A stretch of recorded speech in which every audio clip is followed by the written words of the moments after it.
Hello everyone and once again welcome to WS cube tech YouTube channel. मैं उमर तस्कीर। दोस्तों आज की इस वीडियो में आपसे बात करने वाला हूं क्रॉल बजट के बारे में। समझेंगे क्रॉल बजट क्या होता है और कौन कौन से ऐसे फैक्टर्स हैं जो क्रॉल बजट को अफेक्ट करते हैं। तो सबसे पहले बेसिक डेफिनेशन एक बार समझ लेते हैं कि क्रॉल बजट क्या होता है, तो आपको एक बार क्लियरिटी हो जाएगी, समझ में आ जाएगा। बहुत कम यूज होने वाला टर्म्स है बट बहुत लोगों को कंफ्यूजन रहता है इसमें क्रॉल बजट आखिर क्या होता है। तो गाइस यहाँ पर मैंने डेफिनेशन लिख रखी, crawl budget is the total is the number of the pages Google bot crawls and indexes on a website within a given time frame। एक स्पेसिफिक टाइम फ्रेम के अंदर गूगल का बॉट हमारी वेबसाइट के ऊपर आता है और कुछ पेजेस को वो इंडेक्स करता है। ठीक है, पहले क्रॉल करेगा और फिर इंडेक्स करेगा। तो this is actually called as crawl budget. अब क्रॉल बजट नाम इसलिए रखा गया है क्योंकि एक स्पेसिफिक टाइम फ्रेम है, एक स्पेसिफिक टाइम पीरियड है। उसी टाइम पीरियड के अंदर गूगल बॉट को आपके जो वेबसाइट है उसके मैक्सिमम पेजेस को क्रॉल करना है और उनको इंडेक्स करना है। तो this is actually called as crawl budget. ठीक है, तो यहां पर ये इमेज के फॉर्म में भी वही चीज दिखाई गई है कि आप समझ लो कि यहां पर ये कुछ टाइम फ्रेम है। ठीक है, ये एक घड़ी टाइप की है जो चल रही है, ये एक टाइम फ्रेम चल रहा है और इस टाइम फ्रेम के अंदर एक स्पेसिफिक टाइम फ्रेम अलॉट हुआ है, यहां का एक कुछ टाइम अलॉट हुआ है कि इतने टाइम के अंदर क्रॉलर आएगा, गूगल बॉट का क्रॉलर आएगा और वो हमारी वेबसाइट के पेजेस को क्रॉल करेगा और उसके बाद उनको इंडेक्स करेगा। ठीक है, तो कुछ टाइम पीरियड मिला हुआ है। उस टाइम पीरियड के अंदर वो कोशिश करता है कि सारे maximum to maximum pages crawl हो जाएं। अब इसकी एसईओ के पॉइंट ऑफ व्यू से क्या इंपॉर्टेंस है या मैं इस टॉपिक को क्यों डिस्कस कर रहा हूं। ठीक है, तो इसको इस तरीके से समझो कि जो क्रॉल बजट अलॉट हुआ है या गूगल का जो क्रॉल बजट है वो छोटी वेबसाइट्स पे कोई इफेक्ट नहीं डालता है। ठीक है, प्रॉब्लम वहां पर आती है जहां थाउजेंड्स ऑफ पेजेस होते हैं एक वेबसाइट के अंदर। ठीक है, 10,000 ऑफ पेजेस होते हैं एक वेबसाइट के अंदर, वहां पर थोड़ा सा क्रॉल बजट को लेकर इश्यूज रहते हैं। अदरवाइज क्या होता है कि गूगल का बॉट आएगा और आपकी वेबसाइट के सारे पेजेस को क्रॉल करके निकल जाएगा। क्रॉल बजट जैसा कोई फैक्टर वहां पर होगा ही नहीं, इसको मान लो कि वहां पर होना ही नहीं है ये फैक्टर।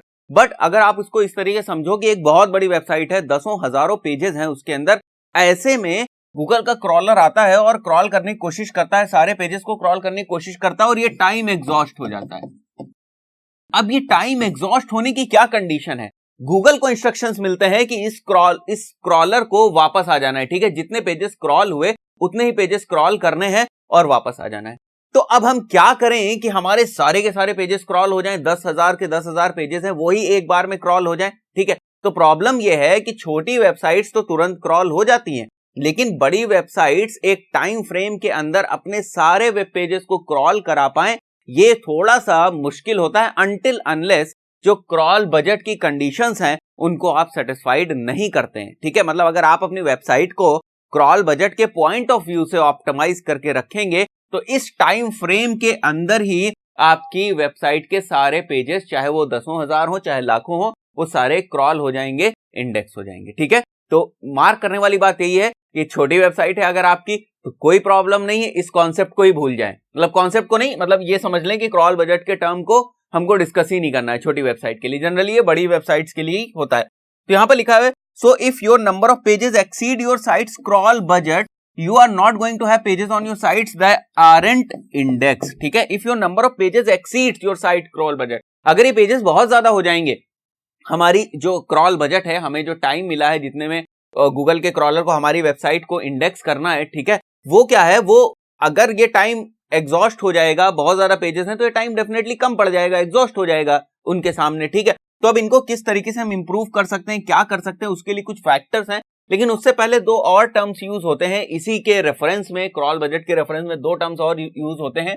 यह है क्रॉल रेट लिमिट। तो इसको आप ऐसे समझ लें, वो स्पेसिफिक टाइम जो फेचिंग टाइम होता है, जो इंडेक्सिंग टाइम होता है, वो एक specific time is called as crawl rate limit. और क्रॉल डिमांड क्या होता है, even if the crawl rate limit is it read, there will be no demand from indexing, there will be low activity from Google bot. कहने का मतलब है कि अगर हमारी जो क्रॉल लिमिट है वो रीच नहीं हुई, ठीक है, या इंडेक्सिंग की कोई रिक्वेस्ट नहीं आई, तो गूगल बॉट की तरफ से कोई एक्टिविटी नहीं होगी। तो ये बात समझ में आती है कि अगर जो हमारी वेबसाइट के ऊपर, जैसे सपोज करते हैं ये 4 पेजेस हैं और स्पेसिफिक टाइम के अंदर कुछ एक स्पेसिफिक टाइम फ्रेम है, स्पेसिफिक टाइम के अंदर अगर ये चारों पेजेस हमारे क्रॉल हो गए तो कोई प्रॉब्लम ही नहीं है, क्रॉल हो गए तो कोई प्रॉब्लम नहीं है। लेकिन अगर इनमें से 2 पेजेस क्रॉल नहीं हुए तो there is demand of crawling, ठीक है। या यहां पर हमने खुद से गूगल के बॉट से, यहां पर गूगल बॉट है, या हमने खुद से गूगल बॉट से रिक्वेस्ट नहीं करी इनको इंडेक्स करने के लिए, तब भी वहां पर क्रॉल डिमांड नहीं है।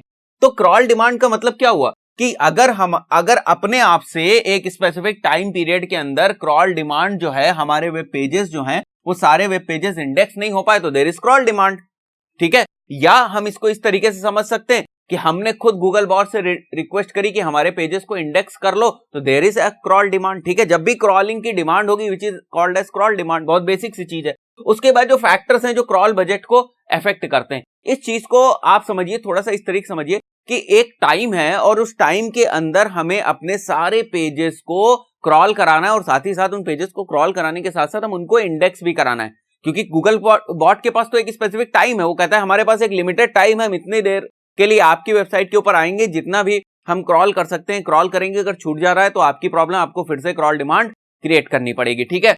फिर से आपको अगर स्पेसिफिक टाइम पीरियड के अंदर नहीं होगा तो फिर से आपको क्रॉल डिमांड करनी पड़ेगी, या फिर से आपको इंडेक्स की रिक्वेस्ट करनी पड़ेगी। तो अब हमको क्या करना है कि ये प्रॉब्लम्स ना क्रिएट हो और क्रॉल बजट हमारा ऑप्टिमाइज्ड रहे, ठीक है।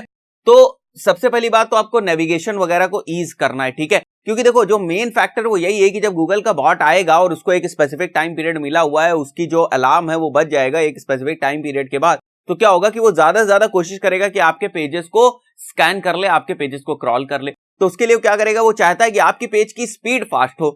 अगर आपके पेज की स्पीड फास्ट नहीं होगी तो वो क्रॉल भी नहीं कर पाएगा। अगर आपके पेज का नेविगेशन अच्छा नहीं होगा तो वो क्रॉल भी नहीं कर पाएगा। अगर आपके पेजेस के ऊपर एरर्स होंगे तो भी वो क्रॉल नहीं कर पाएगा। अगर लिंक की हायरार्की, लिंक का स्ट्रक्चर अच्छा नहीं होगा तब भी वो क्रॉल नहीं कर पाएगा। तो इतने सारे फैक्टर जो हम लोग जनरल पढ़ते रहते हैं, वो किस तरीके से गूगल बॉट की टेक्निकलिटीज को या एसईओ की टेक्निकलिटीज को डायरेक्टली या इनडायरेक्टली हिट करते हैं, ये आपको इस वीडियो से समझ में आ जाता है। कि हम लोग जो बार बार बात करते हैं नेविगेशन की, और उसमें बात करते हैं हम लोग की गूगल बॉट के क्रॉलर को ईज होगी, नेविगेशन में हम इंटरनल लिंक्स की बात करते हैं कि अगर इंटरनल लिंक्स अच्छी तरीके से होंगे, प्रॉपर स्ट्रेटेजी बना के अगर हम इंटरनल लिंक्स बनाएंगे तभी गूगल बॉट को जो है वो इजी रहेगा गूगल बॉट के लिए आपके वेबसाइट को पूरी तरीके से इंडेक्स करने के लिए, पूरी तरीके से क्रॉल करने के लिए। तो ये सब इनडायरेक्टली या डायरेक्टली कहां तक पहुंचते हैं क्रॉल बजट तक, क्योंकि उस स्पेसिफिक टाइम पीरियड के अंदर आपको बॉट के थ्रू अपने सारे पेजेस को इंडेक्स कराना है और क्रॉल कराना है। तो अब छोटे पेजेस हैं जो मैंने शुरुआत में बताए थे कि इसमें आपको छोटी वेबसाइट्स के लिए वरी होने की कोई जरूरत नहीं, कोई प्रॉब्लम ही नहीं आती। प्रॉब्लम आती है जहां पर लाखों पेजेस होते हैं, दसियों हजार पेजेस होते हैं, वहां ऐसी वेबसाइट्स के ऊपर हम क्रॉल बजट का डिस्कशन करते हैं। तो आशा करता हूं आपको समझ में आया होगा कि क्रॉल बजट क्या होता है, कैसे कैसे फैक्टर्स हैं, और वही सारे फैक्टर्स जो एसईओ में हम बार बार डिस्कस करते हैं कि हमारी वेबसाइट इस तरीके से होनी चाहिए, जो आइडियल हमारी एसईओ बेस्ड वेबसाइट होती है जिसकी हम बात करते हैं, उन सारे फैक्टर्स की बात करें, वही सारे फैक्टर्स हमारे क्रॉल बजट को भी डायरेक्टली या इनडायरेक्टली अफेक्ट करते हैं। दोस्तों आशा करता हूं ये वीडियो आपको पसंद आया होगा। मिलते हैं नेक्स्ट वीडियो में। Till then very good bye.